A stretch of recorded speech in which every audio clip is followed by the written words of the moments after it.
এই পাখি, শুনতে পাচ্ছিস? এইদিকে একটু আয় তো, তোর সাথে একটা জরুরি কথা আছে। আরে মানুষ দাদা, তুমি আমাকে ডাকছো কেন? আমাকে আবার কি জরুরি কথা বলবে? মানে তোকে একটা কাজ দেব, বিনিময়ে প্রতিদিন 2000 করে টাকা দেব। তাই নাকি দাদা? 2000 টাকা? তাহলে বলো দেখি কি কাজ করতে হবে? আমাদের কলকারখানার ময়লা আবর্জনাগুলো বনের পুকুরে ফেলতে হবে। বল, এই কাজ করতে পারবি? কেন পারবো না দাদা, অবশ্যই পারবো। তুমি এক্ষুনি তোমাদের কলকারখানায় আমাকে নিয়ে চলো, আমি আজ থেকেই কাজ শুরু করে দিব। আচ্ছা ঠিক আছে, চল। এরপর রহিম কালুকে নিয়ে তাদের কলকারখানার কাছে চলে যায়। আর কালু ময়লা আবর্জনাগুলো বস্তায় ভরতে থাকে। আর এভাবে বেশ কিছুক্ষণ কেটে যায়। সব ময়লাগুলো বস্তায় ভরেছি দাদা, এখন আমার টাকাটা দিয়ে দাও। এই নে তোর টাকা, আর কাল বিকেলে অটো নিয়ে এখানে চলে আসবি, কারণ সারাদিন ময়লা আবর্জনা এখানে জমা করা হবে। আচ্ছা ঠিক আছে দাদা। এরপর কালু বস্তাগুলো অটোতে তুলে নিয়ে বাড়ির দিকে আসতে থাকে। আর তখনই পথে টুনির সাথে দেখা হয়ে যায়। ও কালু দাদা, অটোতে এগুলো কি নিয়েছো? কেমন যেন পচা গন্ধ বেরিয়েছে। ইয়ে মানে না মানে, আসলে মানুষের রাজ্যের ভুট্টা নিয়েছি।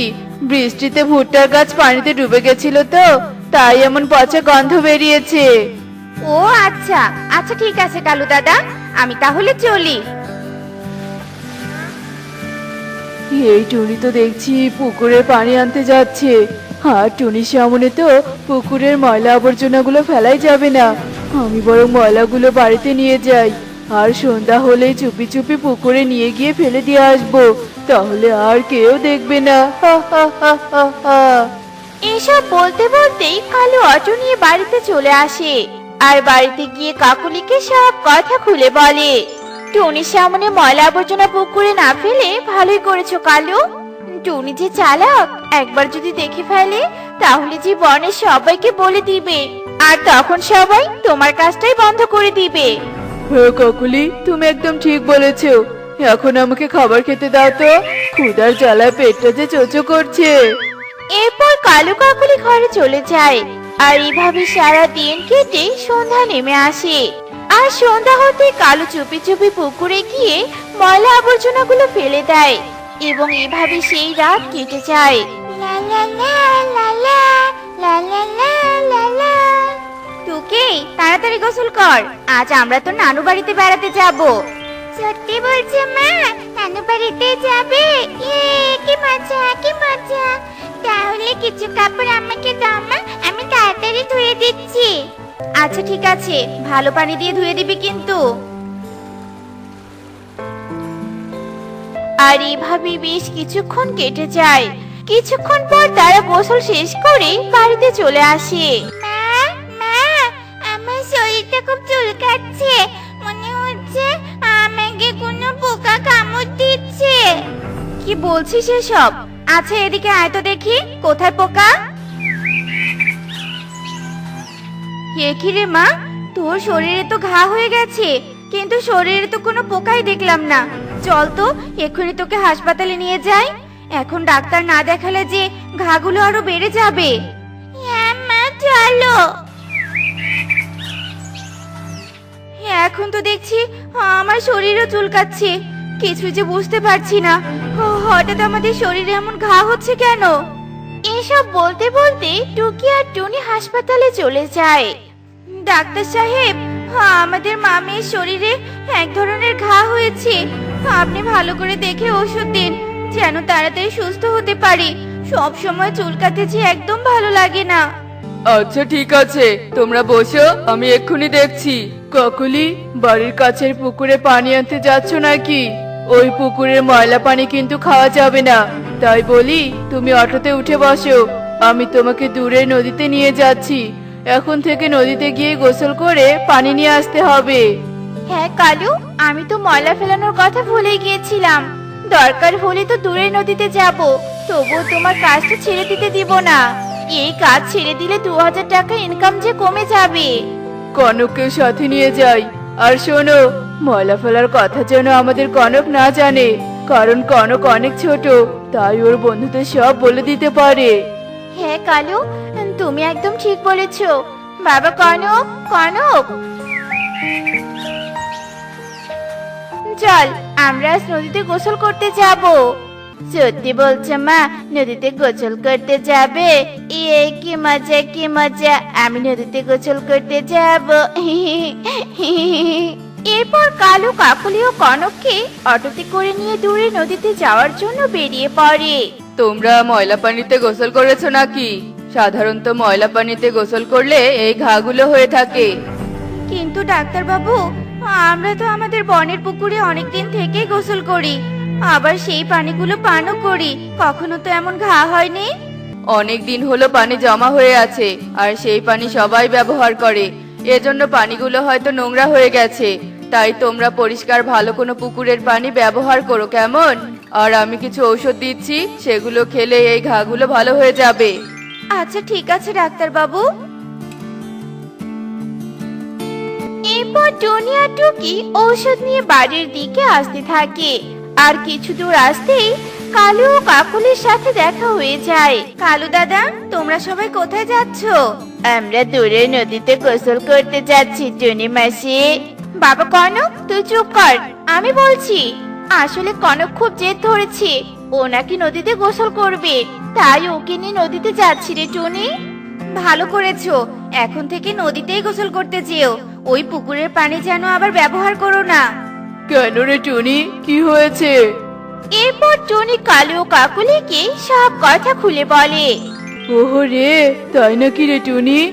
তাহলে তো এ কথা বনের সবাইকে বলতে হবে। তুই বরং সবার বাড়িতে গিয়ে এসব কথা বলে আয় টুনি। হ্যাঁ দাদা, আমি এক্ষুনি সবাইকে সতর্ক হতে বলবো। এরপর টনি সেখান থেকে বনে ফিরে আসে আর সবার বাড়িতে গিয়ে সতর্ক করতে থাকে। আর টনির কথায় সবাই নদীর পানি ব্যবহার করা শুরু করে এবং এভাবে বেশ কয়েকদিন কেটে যায়।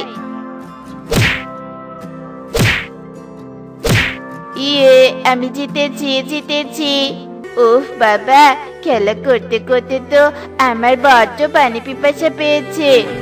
টুকি, তুই এখানে থাক, আমি পুকুর থেকে পানি খেয়ে এসে আবার খেলবো। না না কনক, ওই পুকুরের পানি খেতে চাস না। ডাক্তার তুই ময়লা পুকুরের পানি খেতে নিষেধ করেছে, আর তুই ময়লা পানি খেলে অসুস্থ হয়ে যাবি। একদিন পানি খেলে কিছুই হবে না রে, আর তাছাড়া পুকুরের ওপরের পানি পরিষ্কারই থাকে, আমি পরিষ্কার পানি দিয়ে শুধু গলাটা ভিজিয়ে নিব। এই কথা বলেই কনক পুকুরের কাছে চলে যায়।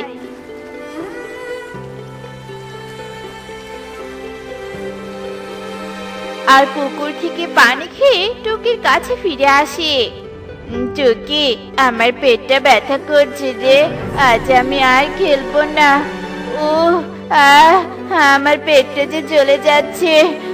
টুকি, এখন আমি উড়ে বাড়িতে যেতে পারবো না, তুই একটু আমার মাকে ডেকে নিয়ে আয় না। তোকে বলেছিলাম ময়লা পুকুরের পানি খাস না, তারপরেও খেয়েছিস, এজন্যই তো পেট ব্যথা করছে। আচ্ছা ঠিক আছে, আমি এক্ষুনি তোর বাবা মাকে ডেকে নিয়ে আসি। এরপর টুকি কালুর বাড়িতে চলে আসে আর কালু কাকুলিকে কনকের সব কথা খুলে বলে।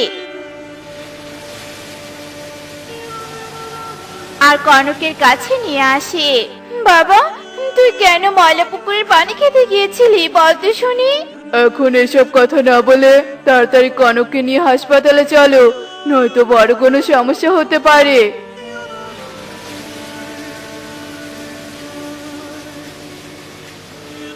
ডাক্তার সাহেব, তাড়াতাড়ি আমার ছেলের চিকিৎসা করুন, আমার ছেলে যে পেট ব্যথায় মরে যাচ্ছে।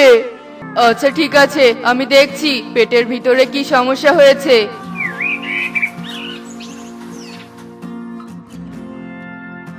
কালু, তুমি এদিকে এসো। হ্যাঁ ডাক্তার সাহেব, বলুন।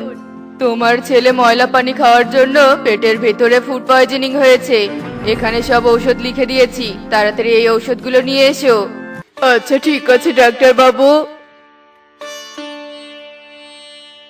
কালু, ডাক্তার বাবু কি বললেন? কনকের পেটে ফুড পয়জনিং হয়েছে। এখন ডাক্তার বাবু অনেক দামি ওষুধ কিনতে বলেছে। এই ওষুধগুলো কিনতে অনেক টাকা লাগবে। আসলে কাকুলি, আমি টাকার লোভে অন্ধ হয়ে পুকুরে ময়লা পানি ফেলে বড় ভুল করেছি। তা আজ ভালো করে বুঝতে পারছি কাকুলি, যত টাকা ইনকাম করেছি তার থেকে বেশি টাকা ওষুধ কিনতে চলে যাবে। লোভের ফল বুঝি এমনই হয় কালু, আর কখনো আমরা লোভ করব না। এখন যাও, তাড়াতাড়ি ওষুধগুলো কিনে নিয়ে এসো। আহা, কত সুন্দর পাকা পাকা আঙ্গুর। ছোটবেলায় আমরা কত আঙ্গুর চুরি করে খেতাম, আর আঙ্গুরের মালিক লাঠি নিয়ে আমাদের তাড়া করতো। হা হা হা হা। এ কি বুড়িমা, তুমি আবার সকাল সকাল তোমার ছোটবেলার গল্প শোনাতে এলে নাকি? শোনো বুড়িমা, তোমাদের সময় এই বনে আঙ্গুরের অভাব ছিল না, কিন্তু এখন 3 বন ঘুরেও এই কালুর দোকান ছাড়া কোথাও আঙ্গুর পাবে না। হা হা হা হা হা। হ্যাঁ রে কালু, তুই এত আঙ্গুর কোথা থেকে আনিস বলতো? বনে সবাই বলছে তুই নাকি জাদু করে আঙ্গুর নিয়ে আসিস। আমি যে এক বিশাল মিষ্টি আঙ্গুরের খনি পেয়েছি গো বুড়িমা, আর সেই কথা আমি কখনো কাউকে বলবো না। আর একবার যদি সেখানে সন্ধান কেউ পেয়ে যায়, তাহলে যে আমার আঙ্গুরের ব্যবসা তাল গাছে উঠবে। আমি জানি তুই বলবি না। আচ্ছা ঠিক আছে, না বললে জোর করব না। এই নে 10 টাকা, আর আমাকে 10 টাকার আঙ্গুর দে দেখি। পাকা পাকা আঙ্গুর দেখে যে আমার জিভে পানি চলে এসেছে। আহারে, কতদিন আঙ্গুর খাই না। চাম্মি, ও চাম্মি, তুমি ভুল জায়গায় চলে এসেছো। এখানে 10 টাকার কেন, 50 টাকাতেও আঙ্গুর দেওয়া হয় না। তাই এখানে দাঁড়িয়ে থেকে সময় নষ্ট করো না, চলে যাও তো এখান থেকে। এই ঠাম্মিটার মনে হয় আঙ্গুর ফল খেতে খুব ইচ্ছে করছে। আমার কাছে টাকা থাকলে এই ঠাম্মিকে আমি আঙ্গুর কিনে দিতাম। কালু দাদা, আমাকে 200 টাকার আঙ্গুর দাও তো। এই নাও বুড়িমা, আঙ্গুরগুলো তুমি খেয়ে নাও। চল রে মা, তোর বাবা হয়তো এখনো ঘাটে যায়নি, তাই আমাদের তাড়াতাড়ি বাড়িতে যেতে হবে।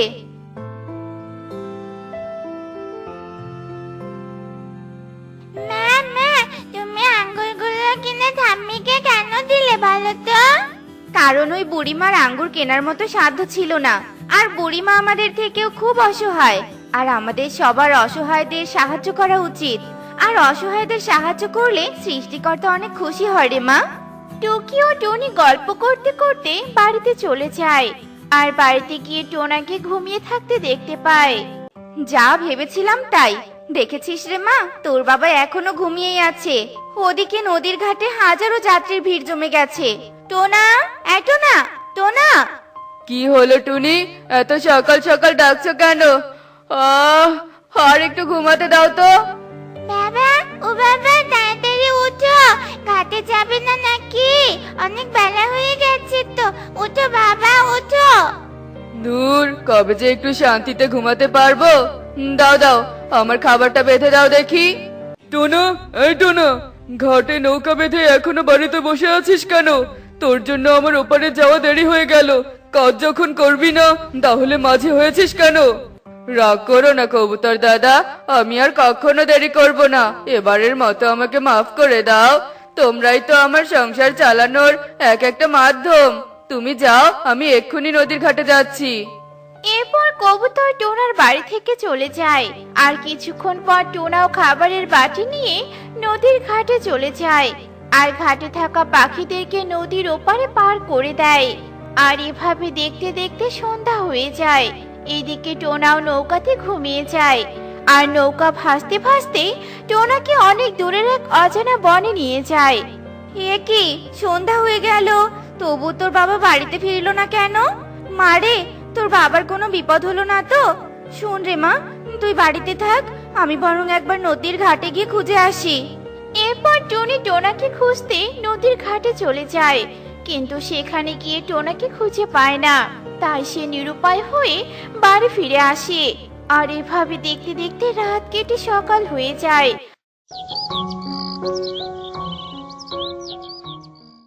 অন্য অন্যদিকে টোনারও ঘুম ভেঙে যায়। এ কি, আমি কোন বনে চলে এলাম? চারিদিকে শুধু সবুজ জঙ্গল। আহারে টুনি, এই বনে যদি তোমাকেও নিয়ে আসতে পারতাম তাহলে তুমি আর আমাকে গালিগালাজ করতে না। কি আর করার, আমি যখন একাই এসেছি তাহলে বনের চারিদিকটা একটু ঘুরে ঘুরে দেখি। এরপর টোনা তার নৌকাটা একটা গাছের সাথে বেঁধে বনের ভিতরে চলে যায়। আর কিছু দূর যাওয়ার পর সে একটা আঙ্গুরের থোকা মাটিতে পড়ে থাকতে দেখতে পায়। আরে, পাকা পাকা আঙ্গুর পথে পড়ে আছে, তার মানে এই পথে অন্য পাখিদের যাওয়া আসা আছে। যাক বাবা, তাহলে এই বনে কোনো হিংস্র পশুর ভয় নেই। এখন নিশ্চিন্তে বন ঘুরে দেখা যাবে। বাবা, ও বাবা, ওই দেখো টোনা আঙ্কেল। তার মানে টোনা আঙ্কেলও আঙ্গুর ফলের বাগানের সন্ধান পেয়ে গেছে। আর তাই তো আঙ্গুর নিতে এই বনে এসে গেছে। এখন তো কেউ আর আমাদের থেকে বেশি দামে আঙ্গুর কিনতে চাইবে না বাবা। না না, আমি কিছুতেই হতে দিব না। আমার ব্যবসায় লোকসান করাতে যে আসবে তাকে আমি এই দুনিয়া থেকে সরিয়ে ফেলবো। টোনা রে টোনা, তোর আঙ্গুর নিতে আসা আমি বের করছি। আজই হবে তোর জীবনের শেষ দিন। হা হা হা হা হা। বাবা, ও বাবা, এখন আমরা কিভাবে টোনা আঙ্কেলকে আঙ্গুর নেওয়া থেকে আটকাবো বলো তো? টোনাকে কিভাবে আটকাতে হয় তা আমার ভাবা হয়ে গেছে। শোন রে বাবা। এরপর কালু কনকের কানে একটা বুদ্ধি শিখিয়ে দেয়। আর কালুর বুদ্ধি শুনে কনক ও কালু নদীর কিনারায় চলে আসে। বাঁচাও, বাঁচাও, কেউ আমাকে বাঁচাও, আমি নদীতে পড়ে গেছি, কেউ আমাকে বাঁচাও। আরে, কোনো বাচ্চা চিৎকার করলো মনে হচ্ছে। কেউ নদীর কিনারা থেকে চিৎকার করছে। কেউ আবার নদীতে পড়ে যায়নি তো? এখানে থেকে চিন্তা না করে আমি বরং একটু এগিয়ে দেখি। এরপর টোনা তাড়াহুড়ো করে নদীর কিনারায় চলে যায়। আর টোনাকে নদীর কিনারায় যেতে দেখে কালু ও কনক গাছের আড়ালে লুকিয়ে যায়। না, এখানে তো কেউ নেই। তবে কি আমি ভুল শুনলাম? হ্যাঁ হ্যাঁ, তাই হবে হয়তো। অনেক বন ঘুরে দেখেছি, এখন আমাকে বাড়িতে ফিরতে হবে। এরপর টোনা যেই না পেছন ফিরে তাকায়, ঠিক তখনই কালু টোনাকে ধাক্কা দিতে চলে যায়। আর ধাক্কা দিতে গিয়ে একটা পাথরে পা লেগে টোনার বদলে সে নিজেই নদীতে পড়ে যায়। আর নদীতে ছিল অনেক স্রোত। সেই স্রোতে কালু অনেক দূরে ভেসে চলে যায়। আর কালুকে ভেসে যেতে দেখে কনক গাছের আড়াল থেকে বের হয়ে আসে। বাবা, আমার বাবা, টোনা আঙ্কেল, ও টোনা আঙ্কেল, তুমি আমার বাবাকে বাঁচাও। আমার বাবা যে নদীর স্রোতে ভেসে যাচ্ছে। এরপর টোনা উড়ে গিয়ে তার বেঁধে রাখা নৌকা আনতে চলে যায়। আর নৌকা চালিয়ে কালুকে বাঁচাতে আসে। আর নদীর স্রোত থেকে কালুকে বাঁচিয়ে তার নৌকায় তুলে নেয়। আর এরপর তারা নদীর কিনারায় ফিরে আসে। আমি যতটুকু বুঝলাম, তুমি আমাকে নদীতে ফেলতে এসেছিলে। কিন্তু ওই যে একটা কথা আছে না, যার জন্য গর্ত খুঁড়বে সেই গর্তে নিজেই পড়বে। আজ সেটার প্রমাণ পেলে তো কালু দাদা। এবার বলো দেখি, আমাকে নদীতে ফেলে দেওয়ার কারণটা কি ছিল? মানে না, মানে আসলে আমি ভেবেছিলাম তুই এই বনের মিষ্টি আঙ্গুর বাগানের সন্ধান পেয়ে গেছিস। আর সেই আঙ্গুর নিতে এই বনে এসেছিস। আর সবগুলো আঙ্গুর যাতে আমি একাই নিতে পারি, এজন্য আমাকে মেরে ফেলতে চাইছিলে, তাই তো? ছি কালু দাদা, তুমি লোভ করতে করতে একেবারে নিচে নেমে গেছো। সামান্য একটু আঙ্গুর পাওয়ার লোভে তুমি একজনকে মেরে ফেলার চেষ্টা করেছো। তোমার এ পাপের কথা আমি মোড়ল বাবুকে গিয়ে বলে দিব। না রে টোনা, এই কথা তুই কাউকে বলিস না। আমি মানছি আমি তোর সাথে অন্যায় করেছি। তুই জেনে গেছিলি যে আমি তোকে মেরে ফেলতে চেয়েছিলাম, তবুও তুই আমাকে বাঁচিয়েছিস। তুই আমাকে মাফ করে দে টোনা, আমি আর কখনো লোভ করব না। এই মিষ্টি আঙ্গুরের সন্ধান আমি বনের সবাইকে দিব, যাতে বনের গরিব অসহায় পাখিরা বিনা টাকায় আঙ্গুর খেতে পারে। না না, তার আর দরকার নেই। বনের সবাইকে বলে দিলে তো তোমার আঙ্গুরের ব্যবসা বন্ধ হয়ে যাবে। তখন তুমি কিভাবে সংসার চালাবে? তাই তুমি মিষ্টি আঙ্গুরের ব্যবসা করবে ঠিকই, কিন্তু সেটা উপযুক্ত দামে, যে দামে গরিব অসহায় পাখিরা সবাই তা কিনে খেতে পারবে। তুই খুব ভালো রে টোনা, আমি চিরদিন তোর উপকারের কথা স্মরণ করে রাখবো। এরপর থেকে রোজ কালো আঙ্গুরের বাগান থেকে আঙ্গুর নিয়ে টোনার নৌকা দিয়ে পারাপার করত। আর টোনাকে তার ন্যায্য ভাড়া দিয়ে বনে সবার মধ্যে আঙ্গুর কেনার সুযোগ করে দেয়। এতে টোনা ও কালুর সংসার বেশ সুখেই কাটতে থাকে।